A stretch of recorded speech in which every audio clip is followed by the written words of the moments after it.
Halo, salam Maranatha kepada semua pendengar Mutiara Kebenaran yang saya kasih dalam Tuhan.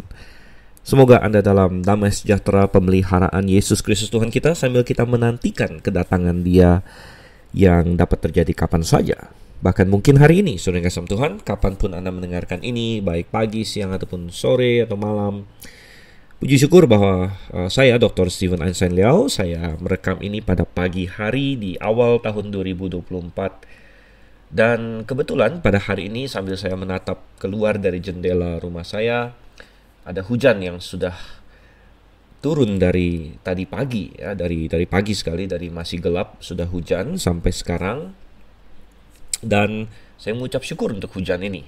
Ya, kalau cuaca cerah kita patut mengucap syukur kepada Tuhan, dan kalau hujan kita juga patut mengucap syukur kepada Tuhan, sebagaimana yang firman Tuhan katakan, mengucap syukurlah dalam segala hal.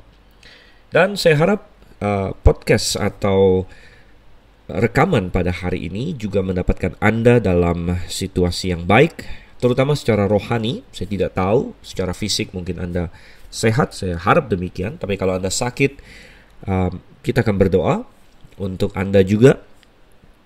Dan kalau Anda sedang dalam masalah dan berbagai pergumulan, ya kita akan mendukung Anda dalam doa.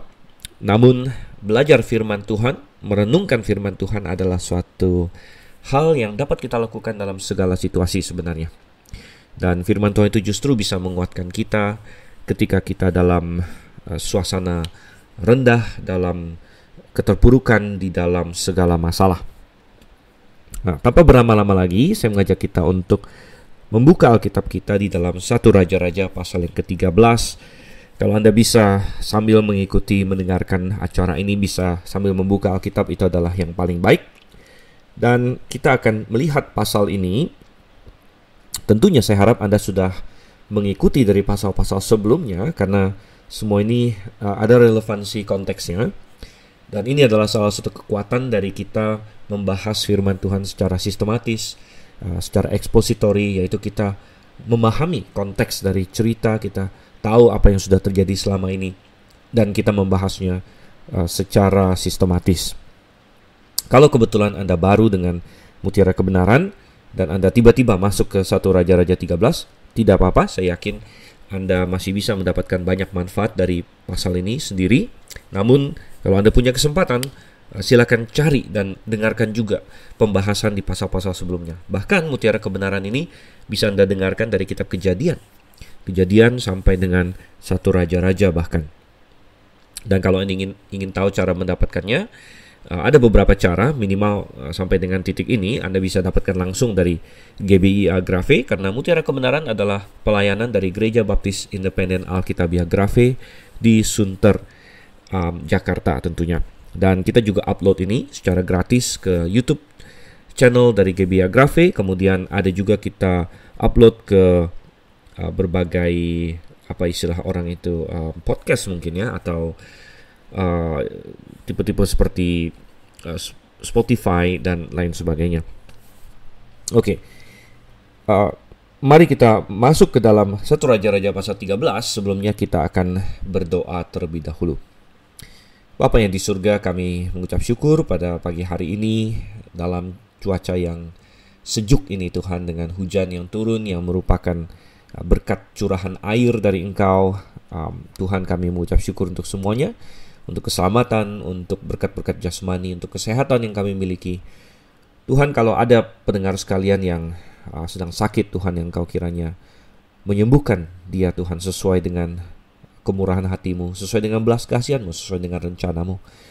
Jikalau ada yang sedang berduka, jikalau ada yang sedang dalam suatu kesulitan Tuhan, dalam pergumulan, Kau yang kiranya menguatkan, Kau yang dengan firman-Mu membangkitkan semangat untuk dan mungkin menegur bagi yang sedang dalam dosa. Mungkin ada yang perlu diluruskan Tuhan, mungkin ada yang perlu sekedar diingatkan akan kasih setia-Mu, dan dikuatkan dan dihibur. Engkau yang kiranya tolong Tuhan.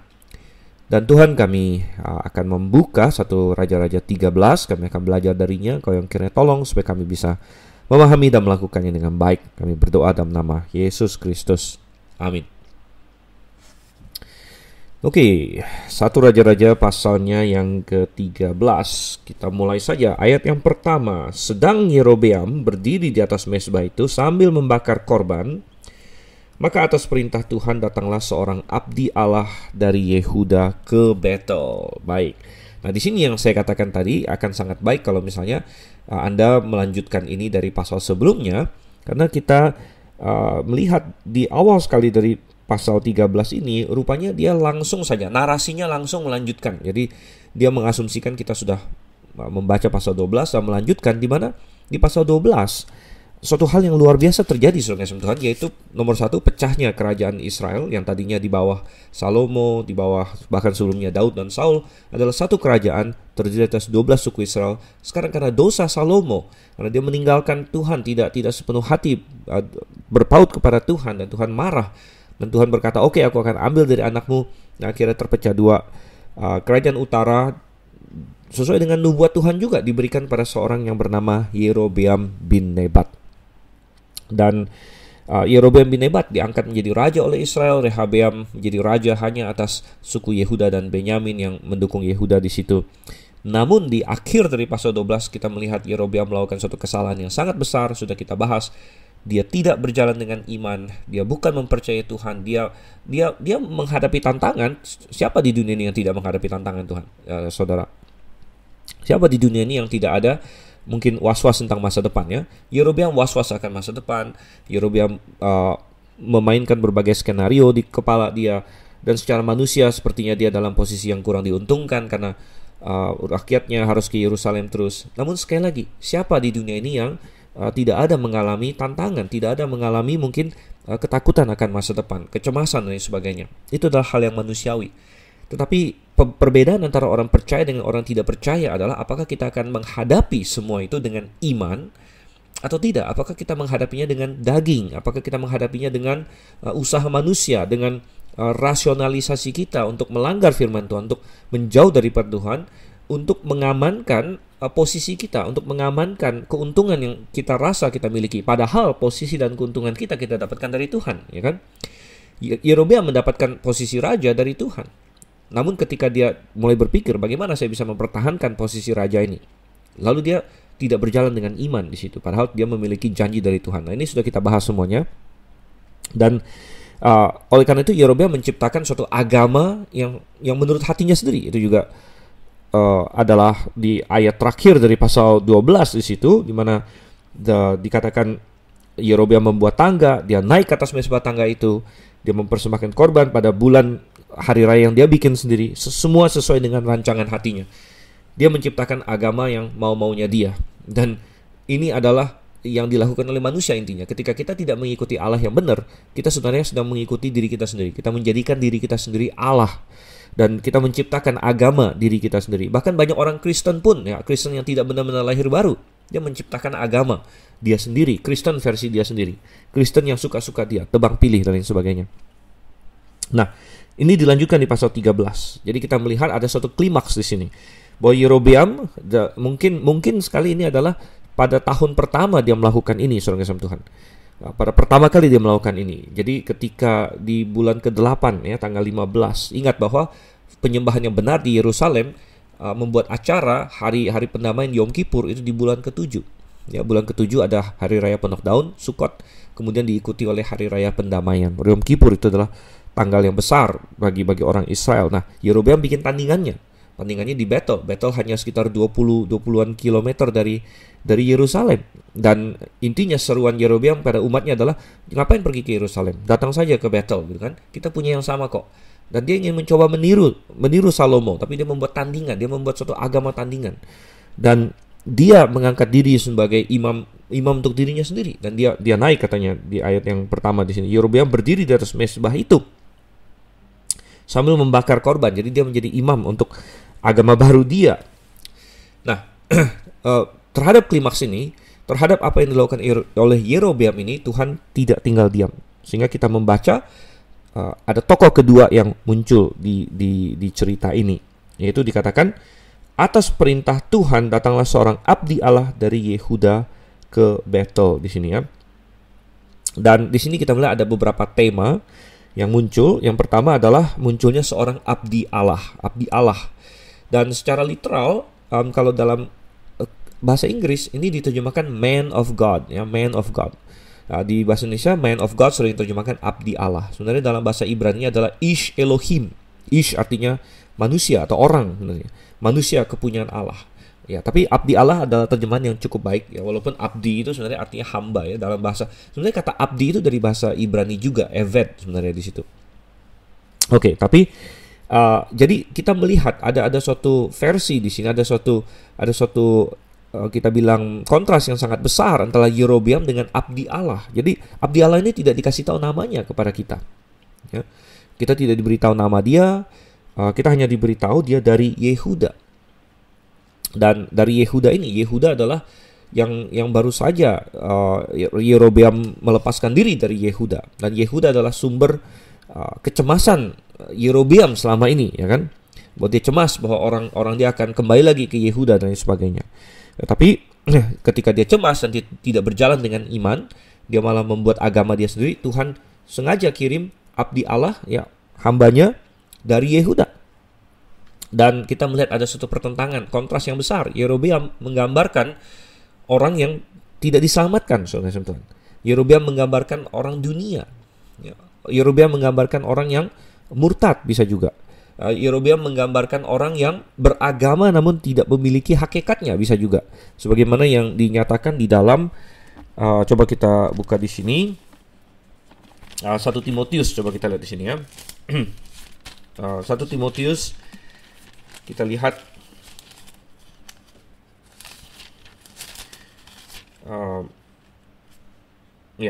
maksud saya 2 Timotius pasal 3 ayatnya yang pertama sampai yang kelima sebenarnya. Tapi saya akan bacakan ayat yang kelima saja. 2 Timotius 3 ayat 5. Secara lahiriah mereka menjalankan ibadah mereka, tapi pada hakikatnya mereka memungkiri kekuatannya. Jauhilah mereka itu. Jadi Tuhan sudah memberitahu ada banyak orang. Kalau Anda baca terus dari ayat 1 tadi 2 Timotius pasal 3 ayat 1, bahwa di akhir zaman terutama banyak orang yang akan secara lahiriah beribadah. Mereka bukan tidak beragama, tapi sekali lagi, agama mereka adalah agama yang palsu. Agama mereka adalah agama yang mau-maunya mereka. Agama mereka adalah agama di mana mereka menjadi Allah. Bukan mereka tunduk kepada Tuhan, tapi mereka menciptakan agama yang menyenangkan bagi mereka, yang berguna bagi mereka. Dan sebenarnya Yerobeam menunjukkan tren dari zaman dulu, di mana dia menggunakan agama untuk tujuan politik, ya kan? Dia menggunakan agama untuk mengontrol umatnya. Supaya jangan pergi ke Yehuda, tinggal di sini, jangan datangkan devisa bagi musuh kita di selatan, jangan terpengaruh oleh orang-orang selatan. Ya, dia tidak peduli tentang kebenaran, dia tidak peduli tentang apa yang Tuhan sebenarnya tuntut. Dia hanya memikirkan kepentingan politik dia. Bagaimana saya menggunakan agama untuk kepentingan politik. Dan itu banyak sekali dilakukan, saudara. Hampir semua agama di dunia ini dikait-kaitkan dengan kepentingan politik tertentu. Oleh karena itu tidak heran di dalam Wahyu pasalnya yang ke-17.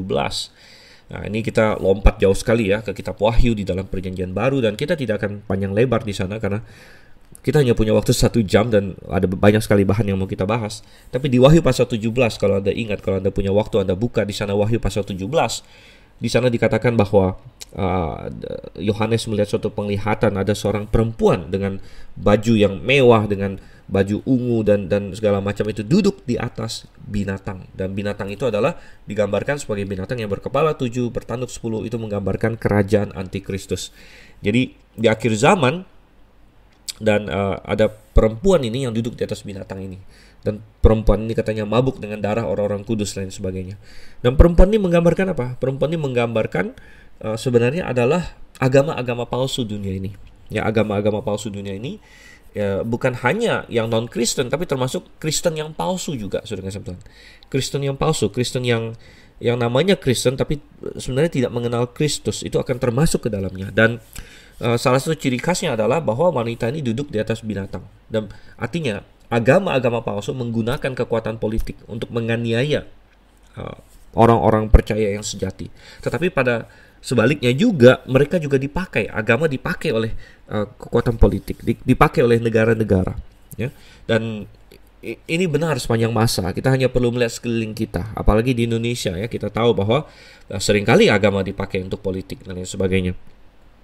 Dan sepanjang zaman, di abad-abad kegelapan, bagaimana bahkan di Eropa ya ada suatu bentuk kekristenan pada waktu itu yang dipakai oleh penguasa-penguasa waktu itu untuk menekan untuk kepentingan politik dan lain sebagainya. Dan ini bukan barang baru. Makanya kita lihat di Yerobeam di sini, dia menciptakan agama, dia menggunakan agama untuk kepentingan politik dia, saudara kasih Tuhan. Jadi di satu sisi kita punya Yerobeam yang bisa kita lihat menggambarkan orang Kristen palsu, orang Kristen yang tidak peduli Tuhan, yang hanya muncul secara lahiriah. Pokoknya mungkin saya ke gereja, saya sepertinya masih, karena Yerobeam masih mengaku dia percaya Tuhan, saudara. Bahkan kalau Anda masih ingat di pasal 12 ayat 20 yang 28, dia masih menggunakan bahasa-bahasa yang mirip dengan yang Tuhan pakai. Misalnya dia bilang, hai Israel, lihatlah sekarang Allahmu yang telah menuntun kau keluar dari tanah Mesir. Jadi dia masih mengakui, dia masih memakai linggo atau bahasa, menuntun keluar dari Mesir dan lain sebagainya. Wow, luar biasa. Luar biasa sekali. Jadi sepertinya dia bukan memasukkan suatu ilah lain, ini masih Allah yang sama begitu.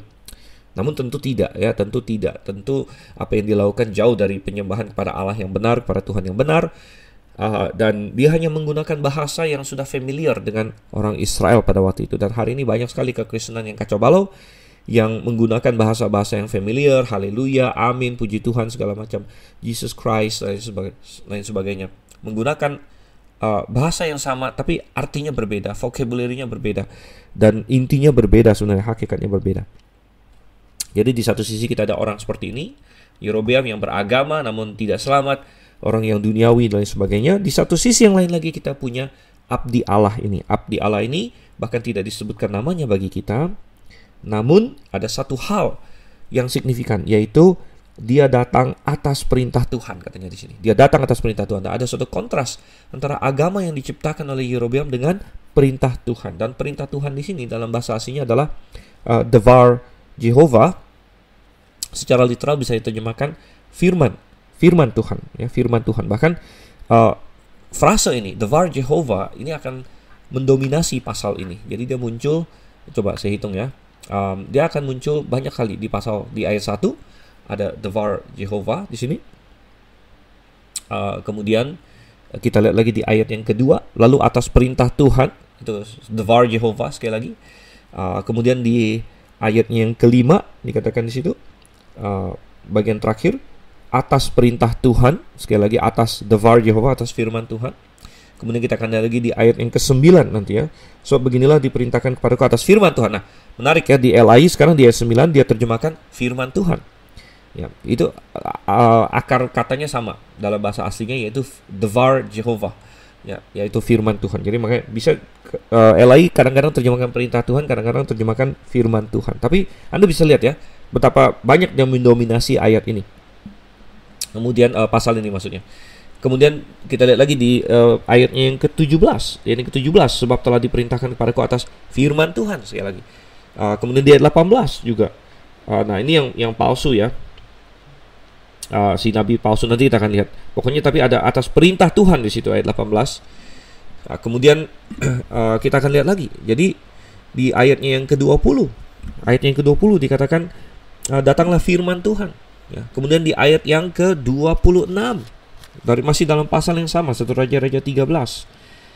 Dialah abdi Allah yang telah memberontak terhadap titah Tuhan. Ya, titah Tuhan. Dan masih terus ya, Tuhan menyerahkan dia kepada singa yang mencabik dan membunuhnya sesuai dengan firman Tuhan. Jadi ada firman Tuhan lagi di situ. Kemudian ayat yang ke-32 ini yang terakhir, ayat 32. Ada atas perintah Tuhan. Jadi kalau saya tidak salah ada sekitar 9 kali di sini bahwa kata Devar Jehovah muncul di dalam 1 Raja-Raja pasal 13. Jadi ada suatu penekanan yang besar. Dan ini menunjukkan ada kontras antara agama yang dibuat oleh Yerobeam yang adalah hasil ciptaan dia sendiri, angan-angan dia sendiri, untuk dia kontrol, untuk dia pakai dengan firman Tuhan. Dan yang akan kita tekankan di sini nanti akan kita lihat adalah firman Tuhan berkuasa, sedangkan agamanya Yerobeam tidak punya kuasa. Ya. Agamanya Yerobeam adalah ciptaan Yerobeam yang dia pakai untuk kepentingan dia sendiri dan dikuasai sepenuhnya oleh Yerobeam. Sedangkan firman Tuhan tidak dikuasai oleh manusia apapun, justru firman Tuhan lebih berkuasa dari manusia, dan firman Tuhan tidak bisa dikendalikan oleh manusia, tapi firman Tuhanlah yang seharusnya menguasai kita gitu. Jadi kita akan melihat kontras yang sangat besar tersebut. Dan ini menunjukkan kepada kita bahwa yang paling utama untuk bisa melawan semua kesesatan dalam dunia ini, yang paling utama untuk bisa melawan godaan adalah firman Tuhan. Firman Tuhan, Devar Jehovah. Ini yang dipakai oleh Yesus Kristus ketika dia dicobai, dia berhasil menang ya, melawan semua pencobaan dengan menggunakan firman Tuhan. Bahkan Tuhan Yesus berkata dalam waktu pencobaan itu, manusia bukan hidup dari roti saja, melainkan dari setiap firman yang keluar dari mulut Allah. Dan itu memberitahu kita bahwa firman Tuhan adalah kuncinya. Dan itulah mengapa kita bikin acara seperti Mutiara Kebenaran ini, saudara kasih Tuhan, di mana kita mau belajar firman Tuhan, di mana kita mau mendalami firman Tuhan, dan kita mau menerapkan firman Tuhan, dan kita mau firman Tuhan bagaikan pedang yang bermata dua untuk menusuk kita, dan untuk mengoreksi kita, dan untuk menjadi pegangan kita di tengah dunia yang semuanya mau mereka, di mana semua orang menjadikan diri mereka Allah bagi diri mereka sendiri. Tapi tidak, kita mau menyembah Tuhan yang benar, yang berkuasa, dan kita hanya bisa melakukan itu kalau kita melakukannya berdasarkan firman Tuhan. Oke, kita akan baca lagi ayatnya yang kedua dan yang ketiga. Lalu atas perintah Tuhan, yang tadi kita bilang firman Tuhan itu ya, Devar Jehovah. Lalu atas perintah Tuhan berserulah orang itu terhadap mesbah itu, katanya, hai mesbah, beginilah firman Tuhan, bahwasanya seorang anak akan lahir pada keluarga Daud, Yosia namanya. Ia akan menyembelih di atasmu imam-imam bukit pengorbanan yang membakar korban di atasmu. Juga tulang-tulang manusia akan dibakar di atasmu. Pada waktu itu juga ia memberikan suatu tanda ajaib, katanya. Inilah tanda ajaib bahwa Tuhan telah berfirman, bahwasanya mesbah itu akan pecah sehingga tercurah abu yang di atasnya. Oke, datanglah. Dan Anda bisa membayangkan, ini adalah suatu hari yang besar. Ini adalah bulan ke-8, tanggal ke-15 yang sudah didaulat oleh Yerobeam menjadi hari terbesar bagi agama baru dia. Dan dia sedang naik panggung, disaksikan oleh begitu banyak orang. Dia memulai sesuatu yang baru, dan dia mau tampak megah, dan dia mau semuanya berjalan tanpa masalah ya. Tapi tiba-tiba muncul satu orang ini, satu orang yang kita tidak kenal siapa namanya, tapi dengan penuh keberanian dia berkata. Dan menarik sekali bahwa dia bahkan tidak berseru kepada Yerobeam. Ya, dia berseru kepada mesbah ini, seolah-olah bahwa Yerobeam itu tidak penting bahkan dalam semua ini, gitu ya. Dan dia berseru, hai mesbah, beginilah firman Tuhan. Dan dia memberikan suatu nubuat yang luar biasa di sini. Dan salah satu alasan kenapa kita percaya Alkitab adalah firman Tuhan adalah karena Alkitab bisa memberitahu tentang masa depan. Alkitab sering mencatatkan nubuat yang kemudian digenapi dengan persis ya di waktu yang kemudian. Dan ada banyak nubuat yang luar biasa dalam Alkitab. Salah satunya adalah ini, saudara-saudara. Apa isi nubuatnya? Bahwasanya seorang anak akan lahir pada keluarga Daud. Nah, Yosia namanya.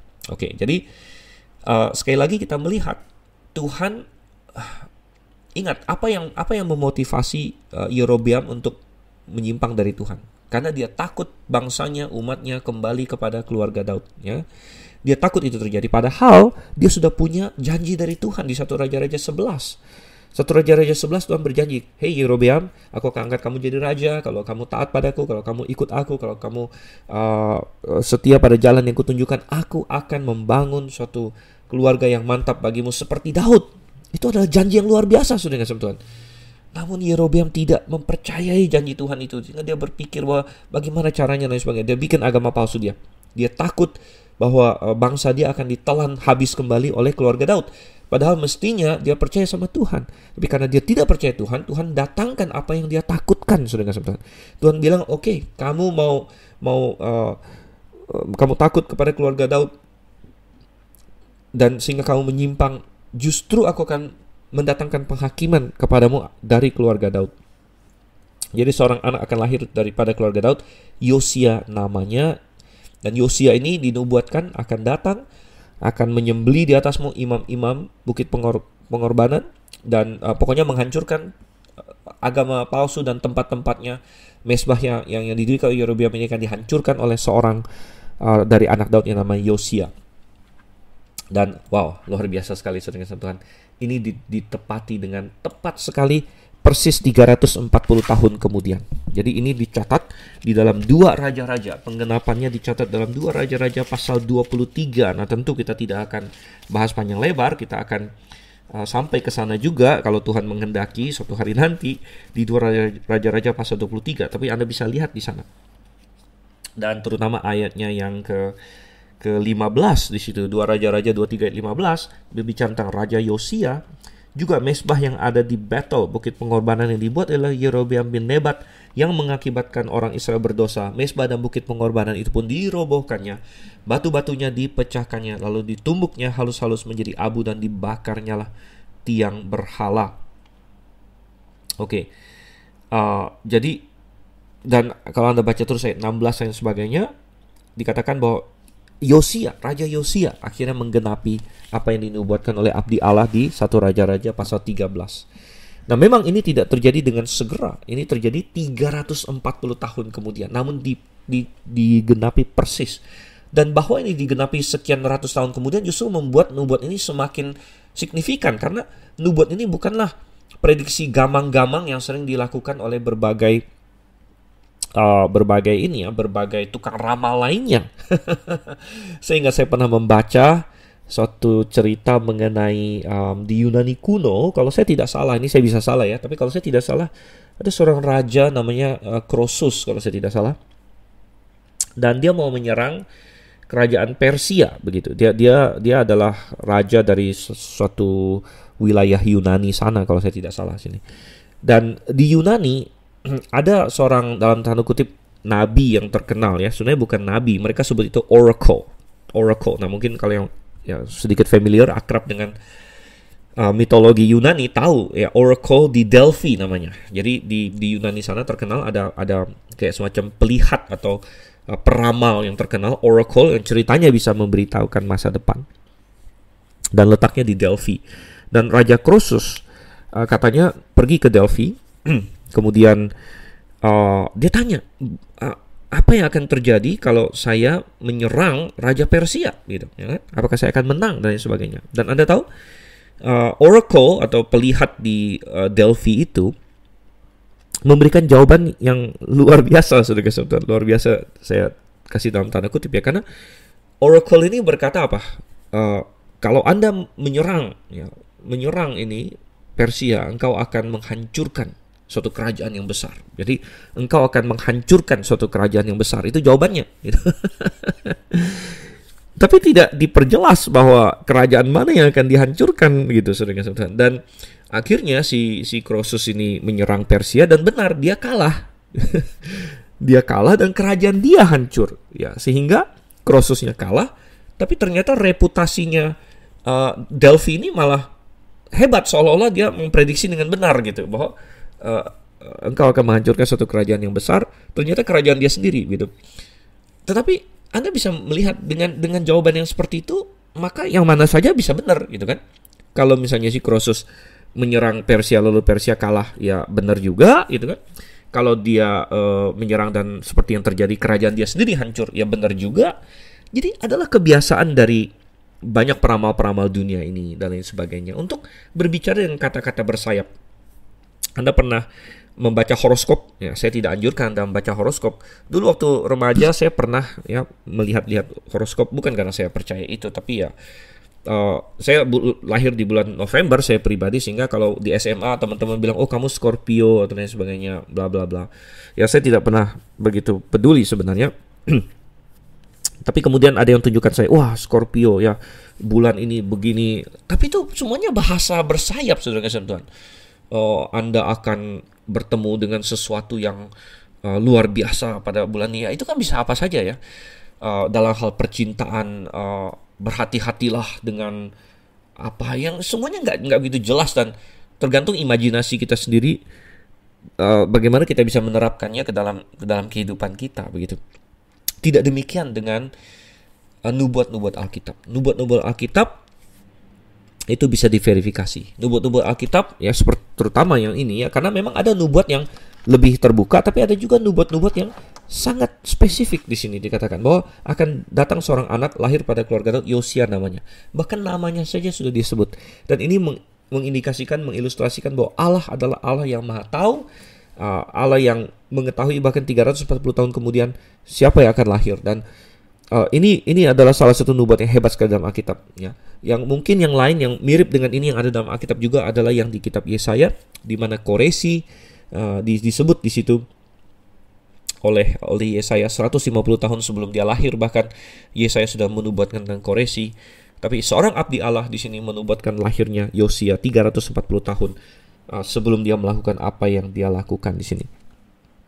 Nah, karena ini digenapinya masih akan belakangan, ya, walaupun Yerobeam sendiri tidak tahu kapan akan digenapi tentunya. Ya, kita hari ini kita tahu ini digenapi 340 tahun kemudian. Yerobeam tidak tahu. Yerobeam tidak tahu apakah yang namanya Yosia ini bakal anak langsung Rehabeam, apakah cucunya atau yang keberapa. Padahal sebenarnya Yosia sudah ini ya nomor sekian, sudah entah berapa lebih dari 10 generasi setelahnya mungkin. Dan tapi kita tahu itu belakangan. Nah, karena ini adalah digenapi belakangan, Tuhan kasih tanda yang langsung gitu. Tanda yang langsung ini untuk memastikan bahwa yang belakangan itu ya, pasti akan terjadi gitu ya. Jadi dia kasih tanda bahwa mezbah ini akan pecah, tercurah abunya. Ya, dan kita akan lihat belakangan itu terjadi begitu. Dan ini memberikan contoh kepada kita bagaimana penggenapan nubuat-nubuat sebelumnya memastikan bagi kita bahwa nubuat-nubuat belakangan akan terjadi begitu. Contohnya adalah mengenai kedatangan Yesus Kristus. Kedatangan Yesus Kristus kembali. Saya percaya bahwa Tuhan Yesus akan datang kembali. Dia akan datang di angkasa, menjemput orang percaya akan diangkat naik ke sorga, yang disebut sebagai rapture atau pengangkatan.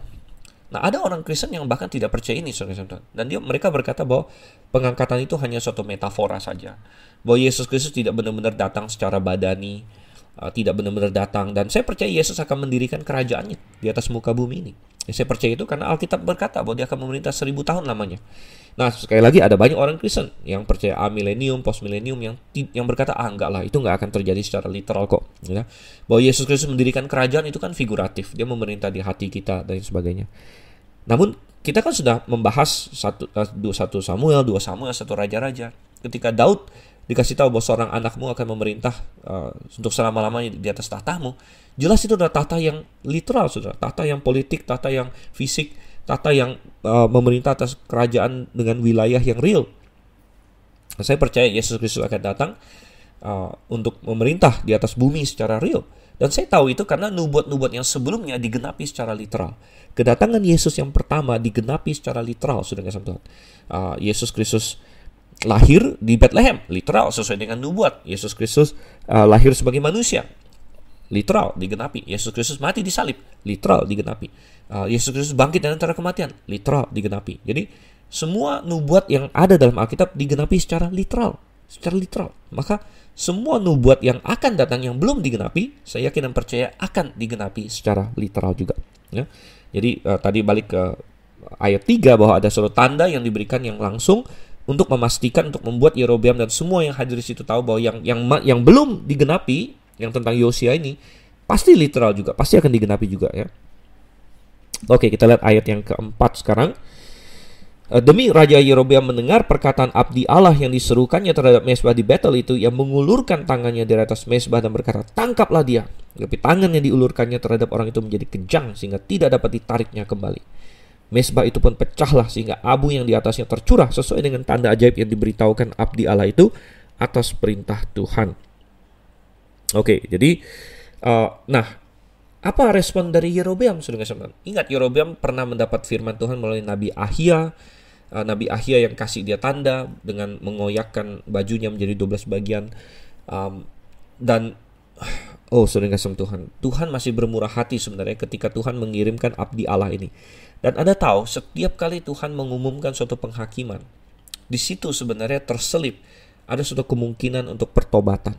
Ya, ketika Tuhan mengumumkan penghakiman, di situ Tuhan menantikan respon pertobatan.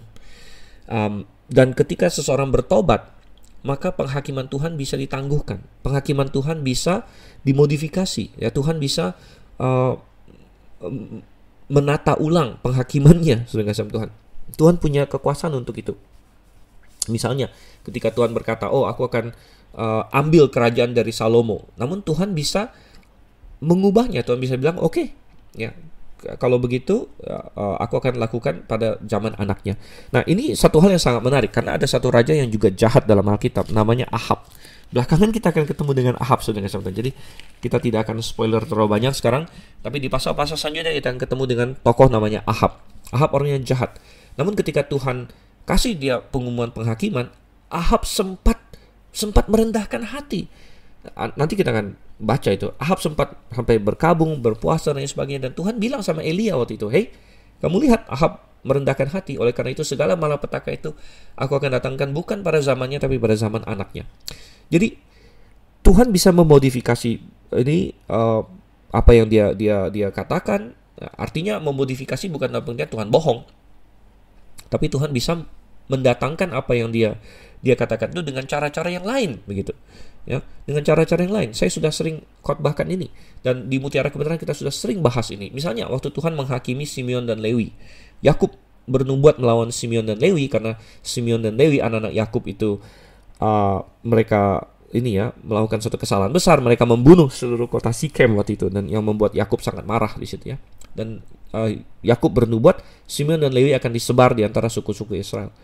Tapi ternyata di dalam pelaksanaannya suku Lewi kemudian mendekat pada Tuhan, bertobat dan lain sebagainya, dan melakukan suatu hal yang baik dalam zamannya Musa ketika dalam insiden lembu emas. Ingat bahwa lembu emas Yerobeam mirip dengan lembu emasnya Harun ya, masih ingat itu? Dan ketika itu suku Lewi yang memihak pada Tuhan. Nah, akhirnya suku Lewi tetap disebar di antara suku-suku Israel seperti nubuat Yakub, tapi dengan cara yang positif, yaitu dengan cara menjadi guru-guru rohani. Jadi justru suku Lewi tidak mendapat milik pusaka karena mereka harus menjadi guru-guru rohani, dan jadi mereka tidak dikasih milik pusaka, mereka disebar di berbagai kota-kota Israel. Jadi nubuatnya Yakub digenapi, tapi sekarang secara positif gitu, karena keturunannya bertobat begitu.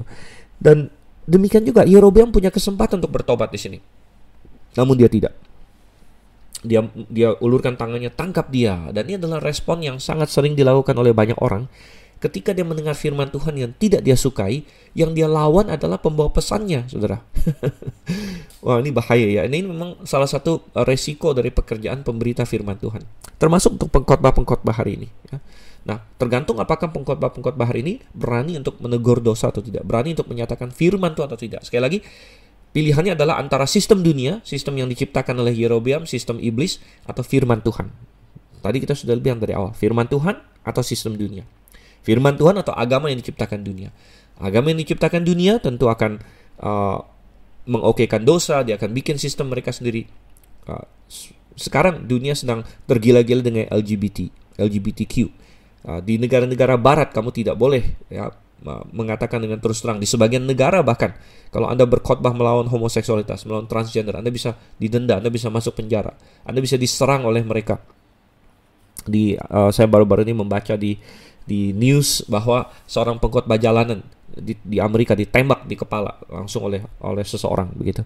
Jadi ada risiko karena manusia ketika dia tidak suka dengan kebenaran yang disampaikan, sering sekali ya melampiaskan kekesalannya itu kepada si pembawa firman, si pembawa pesan. Padahal ini adalah pesan Tuhan, adalah firman Tuhan. Ya, saya hanya penyampai saja.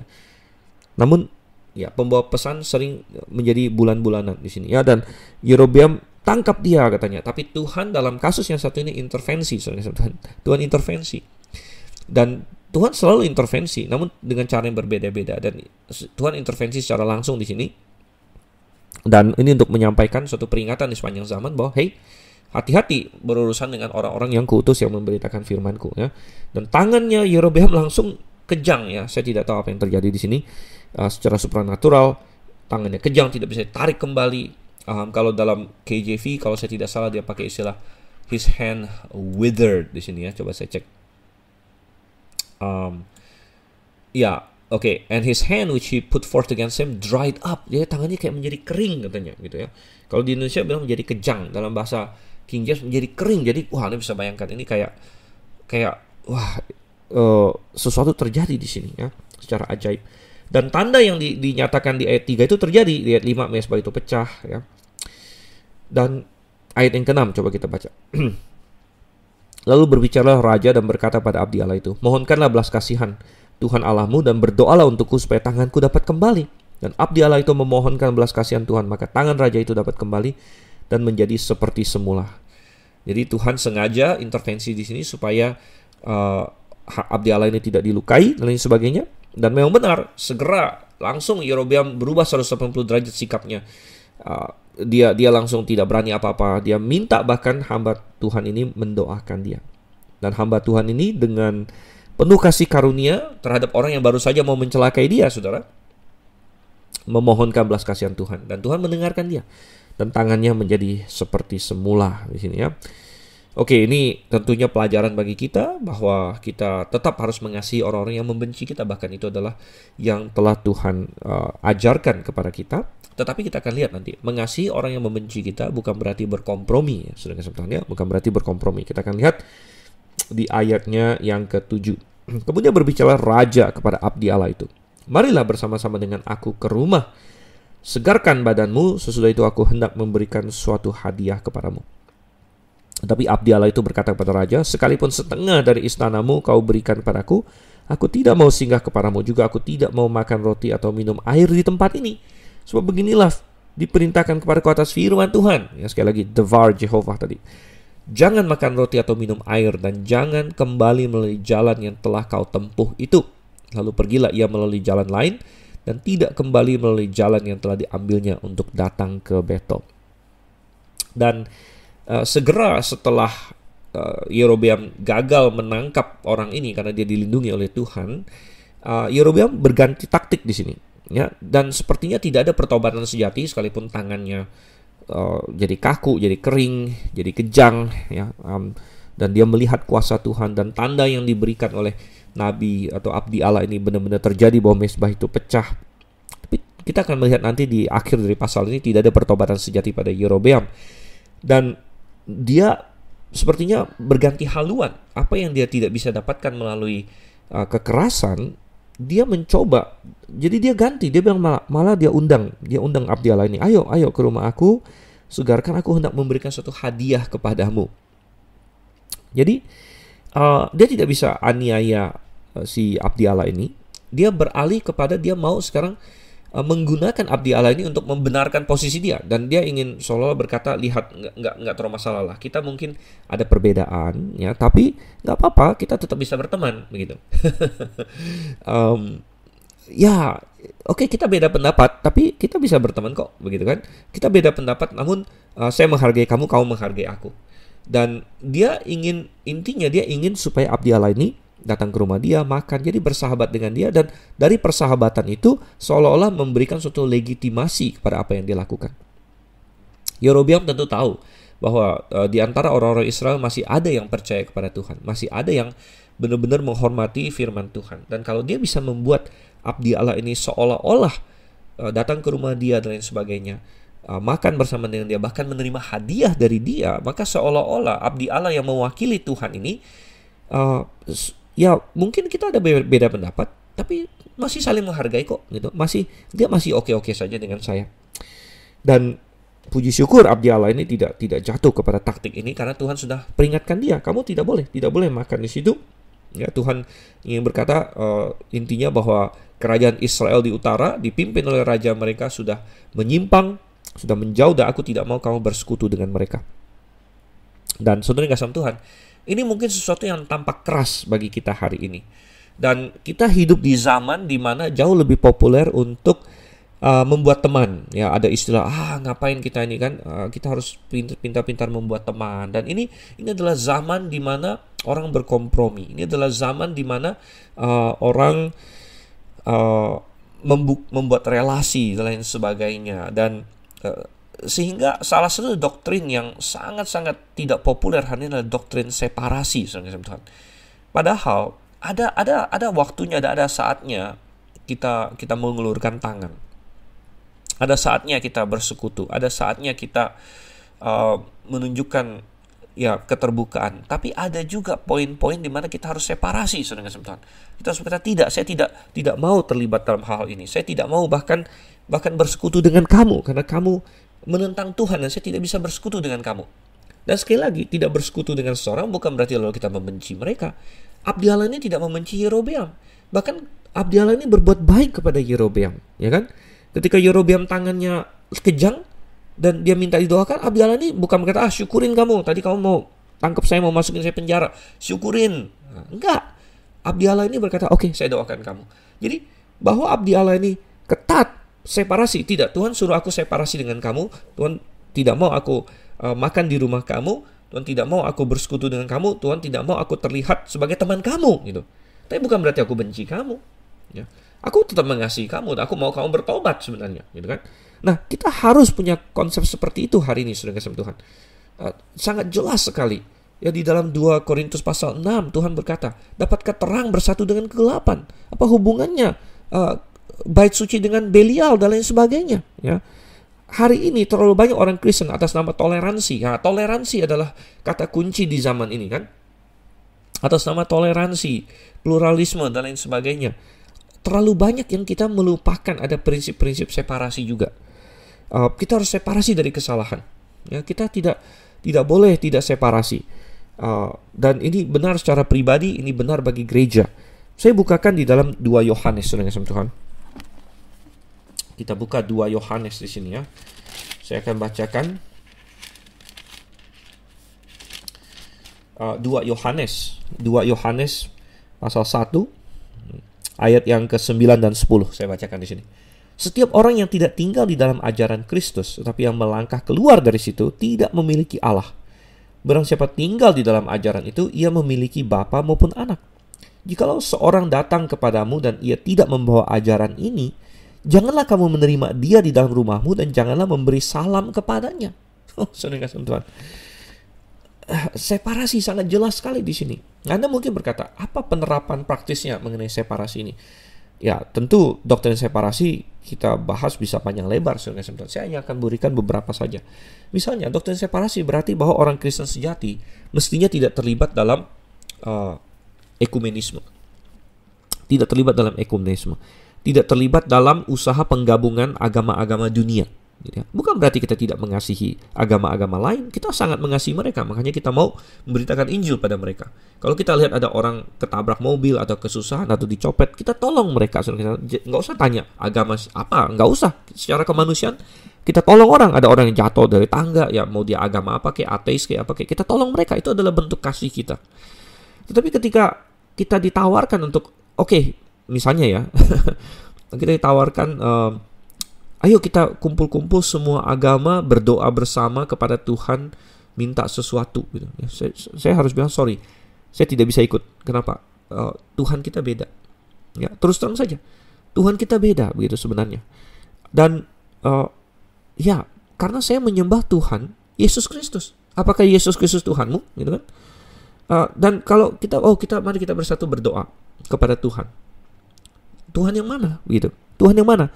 Dan kalau saya ikut dalam acara itu, seolah-olah saya mengokekan bahwa ternyata ada banyak jalan menuju Tuhan. Gitu. Sepertinya saya melegitimasi cara-cara lain atau jalan-jalan lain yang diklaim menuju kepada Tuhan. Padahal tidak. Padahal klaim Alkitab sangat eksklusif. Yesus berkata, akulah jalan dan kebenaran hidup, tidak seorang pun datang kepada Bapa kalau tidak melalui aku. Jadi sambil saling mengasihi, kita tidak berkompromi. Kita melakukan separasi, saudara-saudara. Juga dengan ekumenisme di dalam kekristenan bahkan. Ya, di dalam kekristenan ada banyak Kristen bohongan, saya katakan. Kristen bohongan, Kristen yang kacau balau, Kristen yang namanya Kristen namun tidak memiliki Roh Kudus, tidak memiliki kebenaran, tidak memiliki keselamatan. Ada gereja-gereja yang mengajarkan jalan keselamatan yang salah sama sekali. Ada yang berdoa kepada Maria. Ada yang bilang bahwa misalnya untuk diselamatkan perlu menjadi sempurna. Ya. Ada yang mengajarkan bahwa Allah sudah menentukan segala dosa dari kekekalan. Ya, Calvinisme misalnya. Dan saya berkata bahwa sorry, ya saya mengasihi kalian. Gitu. Saya mengasihi kalian. Ada masalah kemanusiaan apa, begitu kan? Saya nggak masalah. Kita tolong. Tapi saya tidak bisa melegitimasi, membenarkan ya, kesalahan-kesalahan doktrinal ini dengan cara kita berjabat tangan di dalam suatu ekumenisme, seolah-olah ayolah kita ini satu tubuh Tuhan. Tidak, kita bukan satu tubuh Tuhan. Itu saja sudah suatu kesalahan. Ya, tubuh Tuhan adalah jemaat-jemaat lokal. Ya, masing-masing jemaat lokal adalah tubuh Tuhan. Ya, jadi separasi. Ya, ini yang diajarkan melalui apa yang Tuhan katakan pada abdi Allah ini, kamu jangan makan di tempat Yerobeam, jangan makan di Israel sana, bahkan di Betel sana, karena itu akan sepertinya menunjukkan kamu bersekutu dengan orang-orang di sana. Oke, kemudian kita lihat lagi di ayat yang ke-11, kita diperkenalkan kepada tokoh yang berikutnya di sini. Di Betel diam seorang nabi tua. Anak-anaknya datang menceritakan kepadanya segala perbuatan yang dilakukan abdi Allah pada hari itu di Betel. Mereka menceritakan juga kepada ayah mereka perkataan yang dikatakannya kepada raja.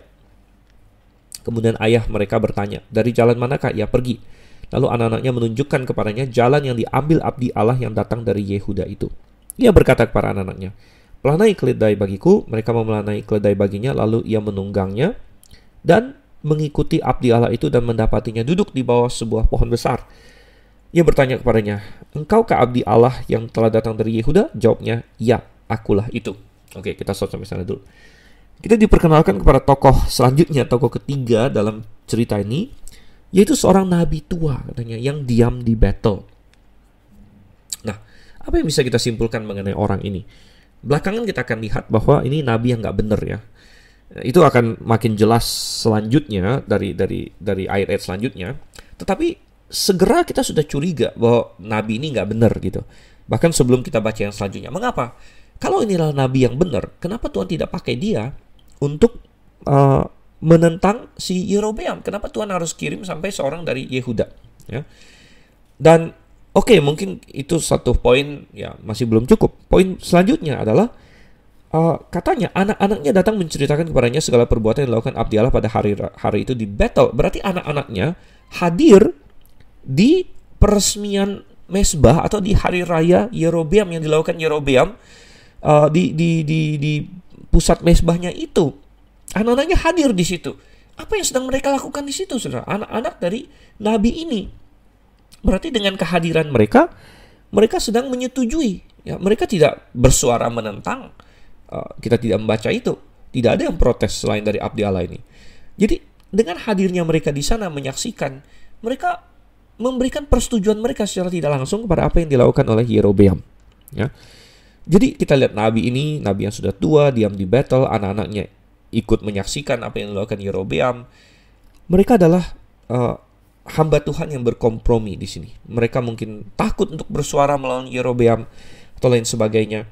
Tapi ini adalah hamba Tuhan yang berkompromi. Ya, ini adalah gambaran itu. Nah, ketika nabi tua ini mendengar tentang abdi Allah yang dari Yehuda, rupanya dia sangat tertarik dengan orang ini. Mungkin dia sendiri tahu mungkin dia kurang benar, dia kurang berani, sehingga dia merasa, wah, abdi Allah ini hebat ya. Dan dia ingin ketemu dengan orang ini. Dia tanya kemana dia pergi, lalu dia naik keledainya. Dia dapatkan abdi Allah itu sedang duduk di sebuah pohon besar katanya di sini ya. Dan dia sedang mengasuh di situ. Dan ini kembali adalah, nanti kita akan recap balik. Ini adalah mungkin suatu kesalahan ya. Kita tidak tahu segala situasinya. Apakah ini suatu kesalahan atau tidak. Tapi kita bisa berkata, ya ini suatu kesalahan gitu. Nah, coba kita lihat kembali. Lalu setelah ketemu dia ngomong apa? Di ayat 15, kita baca ayat 15. Katanya kepadanya, marilah bersama-sama aku ke rumah untuk makan roti. Tapi jawabnya, jadi dia tawarkan, ayo balik ke rumahku makan roti ya, seperti yang ditawarkan oleh Yerobeam di sini. Ayat 16, tapi jawabnya, aku tidak dapat kembali bersama-sama engkau dan singgah kepadamu. Aku tidak dapat makan roti atau minum air bersama-sama engkau di tempat ini. Sebab telah diperintahkan kepadaku atas firman Tuhan, jangan makan roti atau minum air di sana, jangan berjalan pulang melalui jalan yang telah kau ambil itu. Abdi Allah ini masih teguh pada pendiriannya, dia mengulangi jawaban yang telah diberikan kepada Yerobeam. Ayat 18. Lalu jawabnya kepadanya, aku pun seorang nabi juga seperti engkau, dan atas perintah Tuhan, seorang malaikat telah berkata kepadaku, bawa dia pulang bersama-sama engkau ke rumahmu, supaya ia makan roti dan minum air. Wow, luar biasa. Jadi nabi ini tidak segera menyerah ketika ditolak oleh si abdi Allah ini, tapi dia berkata dengan sangat meyakinkan di sini. Nomor satu, dan di mana Yerobeam gagal, nabi tua ini berhasil. Dan kenapa nabi tua ini berhasil membujuk si abdi Allah ini pada Yerobeam gagal? Nomor satu, karena dia berkata, aku juga seorang nabi, aku bukan kayak Yerobeam, gitu kan. Aku ini seperti engkau. Jadi itu satu. Ya, aku seorang nabi. Ya. Kemudian dia mengatasnamakan Tuhan. Dia bilang, atas perintah Tuhan. Sekali lagi, tadi sudah kita baca. Ini adalah salah satu penggunaan Devar Jehovah. Tapi secara palsu, dipakai secara palsu. Jadi nabi tua ini memalsukan perintah Tuhan. Atas perintah Tuhan, seorang malaikat datang padaku bilang begini. Nah, mungkin kita berkata, aduh jangan percaya dong. Tapi nabi ini begitu meyakinkan gitu. Hanya saja si penulis satu raja-raja yang memberikan informasi kepada kita, tetapi ia berbohong kepadanya. Ia berbohong kepadanya. Dan dari sini kita mendapat konfirmasi yang sudah tidak terelakkan lagi bahwa nabi tua ini nabi yang gak beres dengan Tuhan. Ini orang yang gak beres. Ya. Ini orang yang gak beres, ini orang yang tidak benar. Dia berani memalsukan firman Tuhan demi mentrik ya abdi Allah ini. Dan pertanyaan kita, kenapa dia mau menipu abdi Allah ini? Kita tidak dijelaskan secara pasti juga sih kenapa dia mau menipunya. Nah, mungkin dia hanya sekedar memang ingin bersekutu dengan abdi Allah ini, dan dia sudah saking terbiasanya kompromi, dia tidak anggap sesuatu yang luar biasa hebat lagi untuk berbohong menggunakan nama Tuhan. Dan untuk suatu alasan yang begitu sepele, dia mencelakakan abdi Allah ini. Dan saya katakan mencelakakan karena kita baca di ayat yang ke-19 apa yang terjadi. Kemudian orang itu kembali bersama-sama dia, lalu makan roti dan minum air di rumahnya. Sedang mereka duduk menghadapi meja, datanglah firman Tuhan kepada nabi yang telah membawa dia pulang. Ia berseru kepada abdi Allah yang telah datang dari Yehuda, beginilah firman Tuhan. Sekali lagi firman Tuhan. Karena engkau telah memberontak terhadap titah Tuhan dan tidak berpegang pada segala perintah yang diperintahkan kepadamu oleh Tuhan Allahmu, tapi kembali dan makan roti dan minum air di tempat ini, walaupun ia telah berfirman kepadamu, jangan makan roti atau minum air, maka mayatmu tidak akan masuk ke dalam kubur nenek moyangmu. Setelah orang itu makan roti dan minum air, dipelanailah keledai baginya. Orang itu pergi. Tapi di tengah jalan ia diserang seekor singa dan mati diterkam. Mayatnya tercampak di jalan dan keledai itu berdiri di sampingnya. Singa itu pun berdiri di samping mayat itu. Orang-orang yang lewat melihat mayat itu tercampak di jalan dan singa berdiri di sampingnya. Dan mereka menceritakannya di kota tempat kediaman nabi tua itu. Ketika hal itu kedengaran kepada nabi yang telah membujuk dia berbalik kembali, ia berkata, dialah abdi Allah yang telah memberontak terhadap titah Tuhan. Tuhan menyerahkan dia kepada singa yang mencabik dan membunuhnya sesuai dengan firman Tuhan yang diucapkannya kepadanya. Lalu berbicaralah ia kepada anak-anaknya, pelanailah keledai bagiku, dan mereka memelanainya. Kemudian ia pergi dan menemukan mayat orang itu tercampak di jalan, sedang keledai dan singa berdiri di sampingnya. Singa itu tidak memakan mayat dan tidak mencabik keledai itu. Nabi tua itu mengangkat mayat abdi Allah itu, menaruhnya ke atas keledai dan membawanya kembali ke kotanya sendiri untuk diratapi dan dikuburkan. Mayat orang itu dikuburkannya di dalam kuburnya sendiri, maka diratapinya dia, wahai saudaraku. Setelah ia menguburkannya, ia berkata kepada anak-anaknya, kalau aku mati, kuburkanlah aku dalam kubur ini bersama-sama dengan abdi Allah itu, dan taruhlah tulang-tulangku di sisi tulang-tulangnya. Sebab perkataan yang atas perintah Tuhan telah diserukannya terhadap mesbah yang di Betel itu, dan terhadap segala kuil di bukit-bukit pengorbanan yang di kota-kota Samaria akan betul-betul terjadi. Benar-benar nabi tua ini mencelakakan si abdi Allah ini. Dan makanya kita berkata bahwa seseorang yang berkompromi ya kadang-kadang lebih berbahaya daripada orang yang jelas-jelas sudah meninggalkan Tuhan. Orang yang jelas-jelas menentang Tuhan, orang yang jelas-jelas adalah seorang yang kafir, seorang yang sudah jahat sepenuhnya. Kadang-kadang kita tahu untuk menjauhi orang-orang demikian. Seperti abdi Allah ini tahu untuk dia tidak boleh bersekutu dengan Yerobeam dan lain sebagainya. Tapi yang lebih berbahaya adalah yang berkompromi. Ya, yang berkompromi karena seringkali masih ada hal yang baik pada mereka, gitu. Tapi mereka berkompromi, dan dengan kompromi mereka bisa mengajak kita berkompromi, gitu. Dan itu yang terjadi dengan abdi Allah ini. Dia terajak untuk berkompromi di sini. Dan mungkin kita berkata, bagaimana abdi Allah ini bisa tahu apa kesalahan dia? Nah, ada beberapa kesalahan yang dilakukan ya. Pertama, kita bisa berkata bahwa dia tidak dengan buru-buru menyelesaikan tugasnya. Ya, tugas dia adalah pergi ke Betel, berbicara, menyampaikan pesannya, lalu pulang melalui jalan yang lain, tidak boleh makan dan minum. Tapi kita dapatkan bahwa dia beristirahat di bawah pohon. Nah, kita bisa berkata, ya sekali lagi banyak situasi kita tidak tahu ya. Apa dia sudah kecapean, apa dia memang perlu istirahat, dan lain sebagainya. Itu bisa saja. Tetapi saudara kasih Tuhan, kalau misalnya dia tidak beristirahat di bawah pohon itu, kalau dia segera, pokoknya prioritas pertama saya adalah selesaikan tugas saya ke battle, sampaikan pesan, pulang dengan segera melalui jalan lain, karena ada instruksi yang sangat jelas dan sangat kuat mengenai tidak boleh tinggal di battle, tidak boleh makan minum situ. Jadi seperti saya harus cepat-cepat menghilang dari sana. Kalau dia menyelesaikan tugasnya dengan secepat-cepat mungkin, prioritas utama, maka mungkin masalah ini tidak akan muncul. Pada kenyataannya, karena satu dan lain hal, entah karena dia capek, entah karena dia merasa tidak terlalu harus buru-buru, dia tinggal di bawah pohon, akhirnya ditemui oleh si abdi Allah si nabi tua yang berkompromi ini.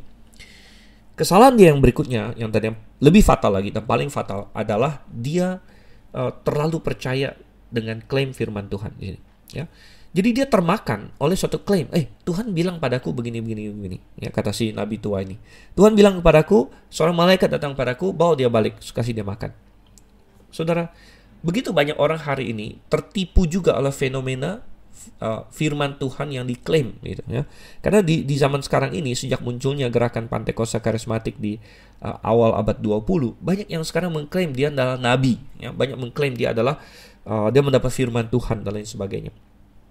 Dan begitu banyak orang yang mendambakan, mencari-cari sesuatu yang supranatural, tertipu oleh klaim-klaim supranatural ini. Bukan hanya oleh nubuat-nubuat seperti ini, tapi oleh klaim-klaim, ya, KKR penyembuhan dan lain sebagainya. Klaim-klaim ada sos, ini hamba Tuhan yang diurapi, dia punya karunia menyembuhkan dan lain sebagainya. Dan dengan adanya klaim-klaim ini, begitu banyak orang tertipu, dan begitu banyak orang, ya, tertipu oleh nubuat-nubuat yang katanya ada sekarang. Padahal tidak. Tuhan sudah menghentikan nubuatnya, ya. Tuhan sudah menghentikan karunia bernubuat setelah semua pewahyuan yang dia mau berikan kepada manusia di zaman gereja selesai melalui selesainya Alkitab, saudara. Sehingga Alkitab sudah cukup bagi orang percaya. Dan orang abdi Allah ini tertipu oleh nabi tua ini. Mestinya dia lebih cermat, ya. Dan bagaimana mestinya dia lebih cermat? Karena mestinya dia tahu bahwa apa yang disampaikan oleh nabi tua ini bertentangan dengan instruksi yang dia terima langsung dari Tuhan. Dia terima langsung dari Tuhan suatu instruksi, lalu datanglah nabi tua ini berkata, saya terima instruksi dari Tuhan begini yang bertentangan begitu. Mestinya dia berkata, ini nggak benar ini, ya. Tidak mungkin Tuhan mengkontradiksi dirinya sendiri. Dan oleh karena itulah, ketika misalnya saya hari ini berkata Tuhan tidak lagi memberikan karunia bernubuat, itu bukan saya membatasi Tuhan. Bukan, tapi saya berkata bahwa sesuai dengan firman Tuhan yang ada di tangan saya, itu tidak akan terjadi lagi. Dan Tuhan tidak akan mengkontradiksi dirinya. Di masa gereja, karunia bernubuat sudah selesai. Nanti karunia bernubuat akan diberikan lagi di zaman selanjutnya, karena kita hidup di zaman yang berbeda-beda, ada dispensasi yang berbeda, ya. Karunia bernubuat baru akan diberikan lagi di zaman tribulasi nanti, di dalam Wahyu pasal yang ke-11 dan 12. Tapi di masa gereja, karunia bernubuat sudah selesai dengan selesainya Alkitab. Dalam 1 Korintus 13 ayat yang ke-10 berkata demikian. Ya, jadi hati-hati saudara kasih Tuhan, jangan tertipu oleh klaim-klaim yang supranatural begitu saja. Dan akhirnya abdi Allah ini tertipu, dan sambil mereka makan, datanglah firman Tuhan yang beneran kepada nabi tua ini. Dan menarik, ya, dia pertama berbohong, dia terima firman Tuhan, namun akhirnya Tuhan kasih firman Tuhan yang beneran kepada dia. Dan ini menggarisbawahi satu hal juga, bahwa biasanya Tuhan memakai orang yang suci sebagai alatnya, ya. Tuhan memakai orang yang benar sebagai alatnya, sebagai nabinya. Tapi kadang-kadang, ya, jarang-jarang memang, tapi ada kadang-kadang Tuhan memakai orang-orang yang tidak benar untuk menyampaikan firman-Nya. Contoh yang paling klasik mengenai adalah Bileam, ya. Bileam seorang nabi yang jahat, ya, dan dia mata duitan dan sebagainya, tapi Tuhan bisa memakai dia untuk kasih nubuat bahkan tentang kelahiran Tuhan Yesus, gitu. Dan Tuhan bernubuat melalui nabi ini juga di sini, menubuatkan kematian abdi Allah ini, bahwa mayatnya tidak akan masuk ke dalam kubur nenek moyangnya, dan ini digenapi dengan segera. Ketika dia berjalan pulang, dia disergap oleh singa, mati oleh singa. Dan untuk menunjukkan bahwa ini bukan kebetulan, singanya tidak memakan mayatnya, tidak menerkam keledainya, dan berjalan, dan singanya diam-diam duduk dengan manis itu sambil orang semua lalu lalang begitu. Untuk menunjukkan bahwa ini adalah penghukuman Tuhan, bukan suatu hal serangan singa biasa begitu. Dan kita sudah membaca bagaimana abdi Allah ini sedih, dia sudah tahu bahwa dialah penyebabnya sebenarnya, dan dia datang dan akhirnya menguburkan abdi Allah ini di kubur dia sendiri. Mungkin pertanyaan kita adalah, kenapa? Kenapa Tuhan menghukum abdi Allah ini, kok tidak hukum si nabi tua ini? Dan lebih lanjut lagi, bahkan tidak menghukum Yerobeam yang jauh lebih berat ya kesalahannya, begitu kan? Ya, prinsipnya ada di dalam 1 Petrus 4 ayatnya yang kelima. Saudara kasih Tuhan, coba kita lihat ya, 1 Petrus pasal 4 ayatnya yang kelima, atau sebentar, bukan yang kelima, ayat yang ke-17 maksud saya. 1 Petrus pasal 4 ayat yang ke-17. Karena sekarang telah tiba saatnya penghakiman dimulai, dan pada rumah Allah sendiri yang harus pertama-tama dihakimi. Dan jika penghakiman itu dimulai pada kita, bagaimanakah kesudahannya dengan mereka yang tidak percaya pada Injil Allah? Jadi prinsip Tuhan adalah dia memulai penghakiman pada rumahnya sendiri dulu. Yerobeam adalah orang yang sudah kacau ya, dia sudah murtad sama sekali. Dia sudah di luar Tuhan, gitu kan. Nabi tua ini adalah seorang yang berkompromi, dia juga jauh dari Tuhan. Tapi abdi Allah ini adalah seorang yang melayani Tuhan. Dia yang seharusnya tahu lebih. Oleh karena itu penghakiman Tuhan atas dia lebih segera. Dan ini juga karena Tuhan tahu bahwa ketika umatnya berkompromi, umatnya berbuat salah, itu membuat kesaksian umatnya jauh tidak efektif, jauh berkurang efektivitasnya terhadap dunia yang jahat ini, begitu ya. Tuhan menginginkan suatu saksi-saksi yang setia. Oleh karena itu Tuhan membereskan rumahnya terlebih dahulu, begitu kan, supaya justru untuk bisa menjangkau sebanyak mungkin orang sebenarnya. Karena ketika orang Kristen jatuh, dunia tertawa lebih berat daripada ketika orang yang jahat jatuh. Orang yang jahat jatuh ya oke. Karena dunia pun tahu bahwa ada standar yang lebih tinggi bagi orang yang percaya Tuhan sebenarnya.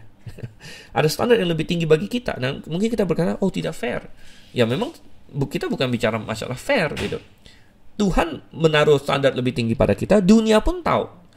Saya teringat ada seorang yang cerita tentang seorang yang dia suatu hari masuk ke suatu nightclub begitu, suatu bar. Lalu ngobrol lain sebagainya. Ada orang yang tawarin dia obat-obat terlarang. Lalu dia bilang, enggak, saya nggak mau, saya orang Kristen. Lalu dibalas orang itu, kalau kamu orang Kristen, ngapain kamu ada di sini dari awalnya, begitu. Dunia pun tahu bahwa ada suatu standar yang lebih tinggi bagi orang percaya. Dan oleh karena itu, ya Tuhan urus rumah dia sendiri dulu. Ya, Tuhan hukum abdi Allah ini untuk memberikan suatu teladan, untuk membereskan rumah dia sendiri dulu. Tetapi bukan berarti semua yang lain tidak akan kena hukuman. Semua ada pada waktunya, dan bahkan lebih parah lagi nanti, sesuai dengan 1 Petrus 4 ayat 17. Ya. Oke, kita sudah lewat waktu sedikit, kita baca ayatnya yang ke-14. Ayat yang 33 dan 34. Kembali ke 1 Raja-Raja 13 maksudnya. Sesudah peristiwa ini pun, Yerobeam tidak berbalik dari kelakuannya yang jahat itu, tetapi mengangkat pula imam-imam dari kalangan rakyat untuk bukit-bukit pengorbanan. Siapa yang mau saja ditabiskannya menjadi imam untuk bukit-bukit pengorbanan. Dan tindakan itu merupakan dosa bagi keluarga Yerobeam, sehingga mereka dilenyapkan dan dipunahkan dari muka bumi. Ya, jadi ini jawaban yang tadi kita bilang, kenapa Tuhan tidak hukum Yerobeam? Tuhan akan hukum dia. Bahkan Yerobeam menjadi pribadi yang Tuhan sangat marah karena dia berdosa, bukan hanya dirinya sendiri, tapi dia membuat seluruh Israel berdosa, sehingga semua raja setelah dia, raja Israel semua dia, kalau jahat dibandingkan seperti Yerobeam, jahat seperti Yerobeam. Dan Tuhan akan menghancurkan keluarga dia. Kontras sekali dengan janji Tuhan awalnya, kalau kamu setia padaku, aku akan mengokohkan keluargamu seperti yang aku lakukan bagi Daud. Dan kita teringat kembali bahwa kita selalu punya pilihan. Entah di posisi manapun Anda hari ini di posisi masih seperti Yerobeam, Anda jauh dari Tuhan, Anda bukan anaknya, maka pilihan Anda adalah mau nggak diperdamaikan dengan Allah melalui Yesus Kristus, ya kan? Anda ada dalam posisi berkompromi seperti Nabi tua ini, Anda tetap punya pilihan. Anda bisa berkata, stop, saya tidak mau berkompromi lagi. Saya tidak mau lagi bersekutu dengan yang jahat. Saya tidak mau tinggal di battle dengan diam-diam. Saya mau menyatakan firman Tuhan. Atau Anda dalam posisi seperti abdi Allah ini, ya. Tuhan kasih kamu tugas, Tuhan kasih kamu pilihan, dan Tuhan kasih kamu misi. Lakukan misi itu dengan baik. Kita semua punya pilihan, saudara kasih Tuhan. Dan bagaimana kita melakukan pilihan itu, Tuhan akan membalaskan kita. Baik, sampai sini dulu. Kiranya ini bermanfaat. Terus ikuti firman Tuhan, terus lakukan firman Tuhan. Maranatha, sampai ketemu kembali.